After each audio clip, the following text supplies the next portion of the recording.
Yo, what's up mga kamamaw? So, ipakita ko lang sa inyo kung paano ko sinesetup yung aking camera ng aking GoPro 10. Kakabili ko lang kasi ng battery niya. So, ito yung ginagamit ko yun sa recording. So, tamang kain lang ng hopya dyan. Tapos ang aking chai. Sobrang lamig. So, kinuha ko yung cellphone ko. So, tingnan nyo paano ko ginawa yung setup ha. I'll do a selfie with myself. Ayan, kita nyo yan. Tapos yung GoPro tinuro ko, which is dito sa right side, sa passenger side, sa taas niya, the upper right side ng aking. Pagkatapos yan, paano natin i-on yung GoPro gamit lang na aking cellphone. Yan, nakakonect na kasi yan siya dito sa aking cellphone. Tapos i-turn on ko lang yung GoPro 10. Ayan mga kamamaw, so kita nyo na, automatic magre-record din siya.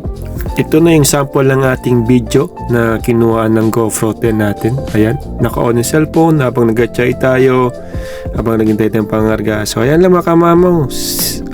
Maraming salamat sa panonood. Salamat lama. Bye-bye!